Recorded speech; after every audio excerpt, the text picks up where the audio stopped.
नमस्कार दोस्तों, मैं दीपा फिर से आप लोगों के बीच में। और मैंने जैसा कि आप लोगों से कहा था कि दिवाली के बाद मैं अपना पहला वीडियो यानी मैं अपनी पहली कहानी जो अनकही है, जो शायद कोई जानता ना हो, किसी ने सुनी ना हो, वो मैं आज आपके सामने पेश करने जा रही हूँ। प्लीज़ इसको बहुत ही ध्यान से सुनिएगा और धीरे-धीरे इसके शब्दों को अपने कानों में, अपने शरीर में महसूस करने की कोशिश कीजिएगा कि जिसकी ये कहानी है, उसने अंदर से उस कहानी को कैसे सहा होगा, कैसे उसने अपना जीवन जिया होगा। उस चीज़ को आप अगर समझते हुए चलेंगे तो आपको उस कहानी में आपका, अपना, मेरा और शायद बहुत से ऐसे लोगों का दर्द मिलेगा जो आपने शायद कहीं महसूस ना किया हो। और साथ ही मैं ये कहना चाहूँगी कि आप इतना अलर्ट रहें कि आपसे जो लोग जुड़े हुए हैं, चाहे वो आपके दोस्त हैं, रिश्तेदार हैं, परिवार है, आस-पड़ोस कोई भी हो सकता है, आप उसको ये समझने की कोशिश करें कि आखिर उसकी लाइफ में चल क्या रहा है। तो दोस्तों, आज हम शुरू करते हैं अपनी पहली कहानी, जो कि बहुत दर्दनाक है, बहुत सेंसिटिव है और कहा जाए तो शायद अगर हम उसे महसूस करें तो मैं अपने शब्दों में उसे बयान नहीं कर सकती। तो दोस्तों, ये कहानी है 5 दोस्तों की। प्लीज़ इसको कोई भी पर्सनल ना ले। मैं पहले भी अपने चैनल पे बोल चुकी हूँ, मेरी कोई भी कहानी अगर किसी की पर्सनल लाइफ को थोड़ा-सा भी हर्ट करती है या आपको लगता है कि वो आपसे जुड़ती हुई है, तो इसे अपने ऊपर मत लीजिएगा, क्योंकि ये मेरे मन के विचार भी हो सकते हैं, सच भी हो सकता है या आप लोगों को जागरूक करने का एक तरीका भी हो सकता है। तो हम लोग शुरू करते हैं उस दिन से जब 5 दोस्त बचपन से लेके बड़े होने शुरू होते हैं और उस बड़े होने तक उन पाँचों की स्थितियों में कितने बदलाव आते हैं, कितनी उनकी ज़िंदगी बदल जाती है। उन 5 दोस्तों में से कोई जॉब पर जाता है बड़े होते-होते, कोई बिज़नेस करता है, कोई अच्छी पोस्ट पर लग जाता है। इसी बीच में उनमें से एक दोस्त जिसका नाम होता है अरुण। अरुण एक बहुत अच्छी, जिसे कहना चाहिए कि नंबर 1 जॉब जिसे कहते हैं, बहुत अच्छी लाइफ जीना शुरू करता है। वहाँ उसे एक लड़की मिलती है। उस लड़की के प्यार में वो बह जाता है और उससे शादी कर लेता है।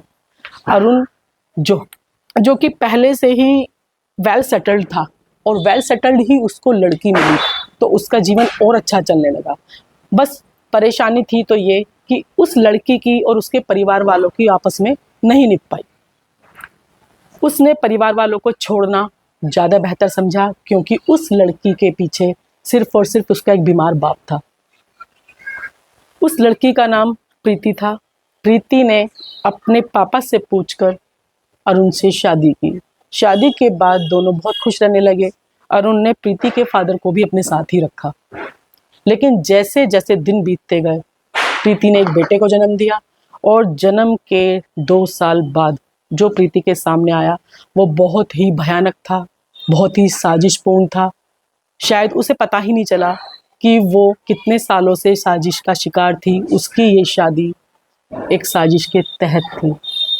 एक दिन प्रीति ने वो सब देखा, जो देखने के बाद एक औरत अपने आप को नहीं सँभाल सकती।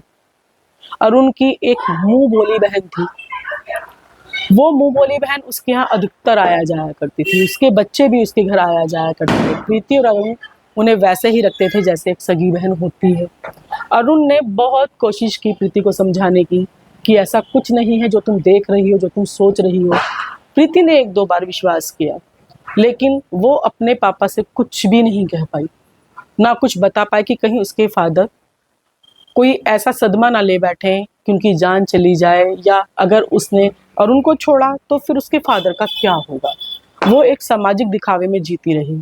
ऐसे ही करते 17 से 18 साल बीत गए। सोचो दोस्तों, इस 17-18 साल में उसके साथ क्या-क्या हुआ होगा।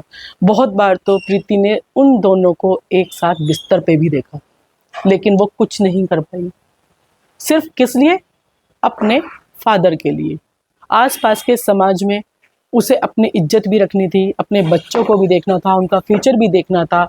और सबसे अजीब बात ये थी कि प्रीति चाहती तो स्टेप ले सकती थी, क्योंकि वो वेल सेटल्ड थी, उसकी पे बहुत अच्छी थी, उसको तो किसी की ज़रूरत ही नहीं थी। और इस बीच में उसने घरेलू हिंसा जो सही है, उसे अगर आप सुनेंगे तो आप सोचेंगे कि ऐसे लोग भी होते हैं।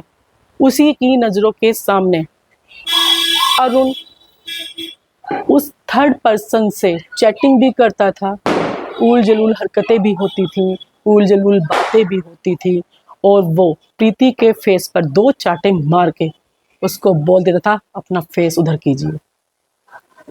इतना ही नहीं दोस्तों, बहुत कुछ ऐसा भी हुआ जो असहनीय था। कई बार उसके हाथ पैर तोड़े गए, उसे सड़क पे भी मारा गया, पुलिस केस भी हुए, लेकिन प्रीति सच नहीं बोल पाई। सबसे बड़ा कारण आप जानते हैं दोस्तों इसका क्या था? सबसे बड़ा कारण था हमारा समाज। उन 5 दोस्तों में इतनी अच्छी बॉन्डिंग थी, लेकिन कभी भी वो लोग आपस में बहुत ज़्यादा नहीं जुड़ पाए। उन लोगों को सिर्फ अपने फ्यूचर प्लानिंग का ध्यान था, फ्यूचर में लगे रहे। लेकिन सबसे बड़ी दिक्कत थी अरुण की। अरुण ने कभी भी किसी भी पार्टी में ना तो वो अपनी वाइफ को लेके गया, ना अपने बच्चों को लेके गया। उसने अपनी वाइफ और अपने बच्चों को समाज से, फ्रेंड सर्किल से, ऑफिशियल पार्टी से हमेशा दूर रखा, सिर्फ ये कहकर घर की जिम्मेदारियां और सिर्फ जिम्मेदारियां। तो दोस्तों आप एक बात सोचिए कि अगर हम इतने अच्छे दोस्त हैं या हम इतने अच्छे समाज में रहते हैं, तो हमारे आस पड़ोस में क्या हो रहा है, किसके साथ क्या व्यवहार है। ठीक है, हमें किसी के घर में कोई भी इंटरफेयर करने का हक नहीं है दोस्तों, लेकिन आप खुद सोचिए कि अगर कोई पुरुष या कोई स्त्री इतना कष्ट सह रहे हैं, तो क्या आपने और मैंने किसी का चेहरा नहीं पढ़ा होगा? पढ़ा होगा। लेकिन कहते हैं ना, अरे उसकी लाइफ है, उसे जीने दो, अपना केस वो खुद हैंडल करेंगे, हमें उनके फैमिली मैटर में बोलने का हक नहीं है। लेकिन नहीं, यही वो सब चीज़ें होती हैं जहाँ इंसान टूट जाता है, बेसहारा हो जाता है और उसे लगता है कि मुझे सुनने वाला कोई नहीं है। दोस्तों ये कहानी यहीं ख़त्म नहीं हुई, आगे चलते चलते ऐसे ही करते हुए 20-21 साल गुजर गए और अरुण अब पूरी तरह जो तीसरी इस केस की कड़ी थी, यानी कि लीना के साथ इतना मशरूफ़ हो गया कि उसने घर आना ही बंद कर दिया। उसने बच्चे अपने अनुसार पाले, अपने बच्चों को भी वो लीना के घर पूरा मशरूफ़ करने लगा। इस रहते उधर प्रीति बिल्कुल अकेली हो गई थी, उधर उसके फादर की भी डेथ हो गई, क्योंकि उसके फादर ने सब कुछ पहले ही सुन लिया था और वो 2-3 साल से अंदर ये देखकर घुट रहे थे कि उनकी बेटी किस तरीके से अकेलापन झेल रही है, सिर्फ उसकी वजह से कि उसके फादर के साथ कुछ गलत ना हो जाए। नहीं तो क्या प्रीति चाहती तो इस केस से नहीं लड़ सकती थी? वो लड़ सकती थी। तो दोस्तों आप ये देखिए कि इस केस में आगे अभी और क्या मोड़ आने हैं। जिस लीना के लिए अरुण मरा जा रहा था, उसने अपने बीवी, बच्चे, घर परिवार सब छोड़ दिया था। कुछ समय बाद उसी लीना का एक्सीडेंट हुआ और आप ये सुनकर चकित रह जाएंगे कि लीना, जो कि इस केस का मेन अहम किरदार है, वो शादी से पहले ही अरुण के साथ जुड़ी हुई थी। शादी से 4-5 साल पहले उसका उससे अफेयर था। तो आप लोग खुद सोचिए, जब आपका अफेयर था तो आपको शादी करनी चाहिए थी, लेकिन लीना ने अपना फ्यूचर चुना। उसने एक ऐसे इंसान से शादी करी जो रियल लाइफ में बहुत ज़्यादा सीधा साधा, बहुत नेक दिल इंसान था। उसकी बहुत ज़्यादा प्रॉपर्टी थी। लीना ने उसके साथ शादी करके अपना घर बसाया, लेकिन इधर अरुण को नहीं छोड़ा। अरुण और लीना ने मिलकर लीना के हस्बैंड की दिमागी स्थिति इतनी विकट कर दी कि वो घर से ही चला गया और टोटल उसका बिजनेस इन दोनों ने संभाला। उसके बाद जब लीना एक दिन कार से कहीं जा रही थी तो लीना का एक एक्सीडेंट हुआ, उसमें उसके दोनों पैर कट गए। कहते हैं ना, ऊपर वाला देता है तो छप्पर फाड़ के देता है। जो तूने किया वो तेरे सामने आया। लेकिन दुखों का अंत दोस्तों सिर्फ यही नहीं हुआ, दुखों का अंत जब होगा जब करे की सजा अरुण को भी मिलेगी।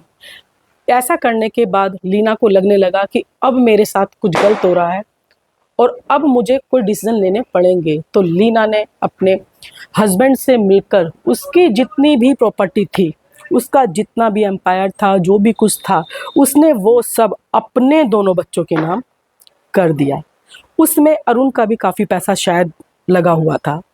अब अरुण को क्या लगा कि लीना की स्थिति खराब है, अरुण ने उसका साथ नहीं छोड़ा, लेकिन लीना ने उसकी सारी प्रॉपर्टी, जितना भी उसका हिस्सा था या जो भी उसने शेयर डाला होगा, वो टोटल मिला के और अपना एम्पायर जितनी भी उसकी प्रॉपर्टी थी वो टोटल अपने बच्चों के नाम की। और 1 महीने बाद लीना की डेथ हो गई।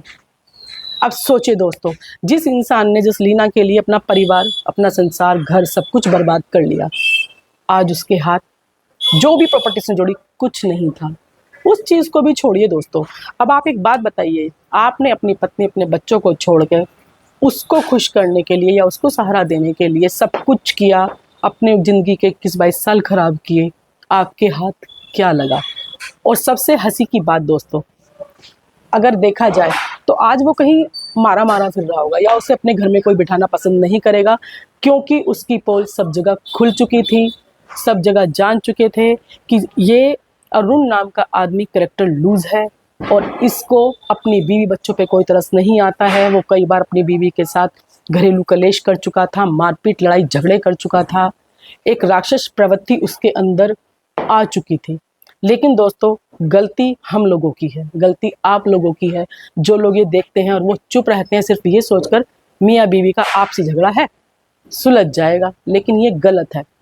हम लोगों को सचेत होना पड़ेगा। अगर हमें कहीं कुछ गलत दिखाई दे रहा है तो ठीक है, आप पुलिस केस मत कीजिए, आप किसी दुश्मनी मत लीजिए, लेकिन 2 लोग मिलकर उसको समझाने की कोशिश तो कीजिए, एक पहल तो कीजिए कि जिससे जो इंसान इतने सालों से एक दहशत भरी ज़िंदगी जी रहा था, एक टेंशन में आके जी रहा था कि मेरे बाद मेरे फादर का क्या होगा, आप उस चीज़ को समझिए। आप उस चीज़ को देखें कि उसने वो रातें कैसे गुजारी होगी जब उसका हस्बैंड उसके घर में नहीं था, वो किसी और के साथ था और वो अकेली थी। प्रीति ने जब ये सुना कि लीना की डेथ हो गई है, पहले तो लीना के लिए उसने कभी कोई स्टेप नहीं उठाया, क्योंकि गलती लीना की नहीं थी, गलती उसके हस्बैंड की थी। उसका कहना ये था कि गलती मेरे हस्बैंड की है तो मैं लीना के लिए कुछ नहीं कहूँगी, वो मेरे घर नहीं आती, मेरा हस्बैंड उसके घर जाता है, उसको लेके आता है। ये बात उसकी बिल्कुल ठीक थी। गलती आपके हस्बैंड की है, जब आपका सिक्का खोटा है तो आप दूसरे को कुछ नहीं कह सकते। लेकिन सबसे ज़्यादा ताज्जुब जब हुआ कि आप भी सुनकर दंग रह जाएंगे, जब प्रीति को ये पता चला कि उसकी डेथ हो गई है, तो दोनों बच्चे भी उसके पास आ गए और अरुण को लगा कि अब अगर मैं झुक के जाऊंगा तो गलत हो जाएगा। कुछ समय बाद ये महसूस हुआ कि अरुण के पास सिर्फ लीना ही नहीं थी, कई लड़कियों से उसका अफेयर था। वो इस गंदगी में चूर था, उसे किसी से कोई मतलब नहीं था, लेकिन लीना उसकी ज़िंदगी में एक ऐसा सबक बनकर आई थी, अगर वो चाहता तो समय रहते अपने परिवार को संभाल सकता था। दोस्तों, आप खुद सोचिए, जिसकी बीवी इतनी सुंदर, इतनी सीधी हो, इतना कमाने वाली हो, पूरी तरह वो आपको समर्पित है, उसके बावजूद आप कहीं बाहर जा रहे हैं, तो ऐसा क्या है इस दुनिया में, इस गंदगी में क्या रखा है कि आप अपने घर, परिवार, बीवी बच्चों को ख़त्म कर देते हो।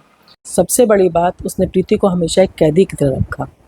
वो ना कहीं जाती थी, ना किसी से मिलती थी, ऑफिस से घर, घर से ऑफिस, घर से संबंधित सारे काम सिर्फ उसको करने थे और उनको सिर्फ और सिर्फ अय्याशियाँ करनी थी।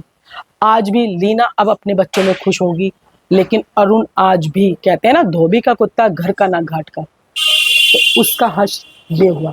तो दोस्तों, ऐसा मत करिए कि आपका सब कुछ ख़त्म हो जाए, लेकिन सामने वाले की पूरी ज़िंदगी ख़त्म हो चुकी है। आपने तो फिर भी बहुत मज़े किए, एंजॉय किया, इधर उधर गए, आपने खूब शॉपिंग भी करी होगी, किसी को खुश भी किया होगा, आपने अपने जीवन को अपने तरीके से जिया। लेकिन उस एक जान की क्या गलती जिसने प्यार में पड़कर, विश्वास में पड़कर आपसे शादी करी, और आपकी ये शादी एक शादी नहीं, एक साजिश थी, एक प्री प्लान था, और आपने उस लेडी को अपनों से, अपने परिवार से, अपने रिश्तेदारों से, समाज से सबसे दूर रखा। क्या वो उसके वो दिल लौटा पाएगा? दोस्तों, ये थी मेरी पहली कहानी। इस तरीके की और कहानियाँ लेकर मैं आपके सामने फिर प्रस्तुत होंगी। आज के लिए मैं आपसे विदा लेना चाहूँगी। बस यही कहूँगी, दिवाली का त्यौहार था, किसी ने सो के गुजारी, किसी ने रो के गुजारी, रात तो गुजारी पर किसी ने सब कुछ खो के गुजारी। नमस्कार दोस्तों।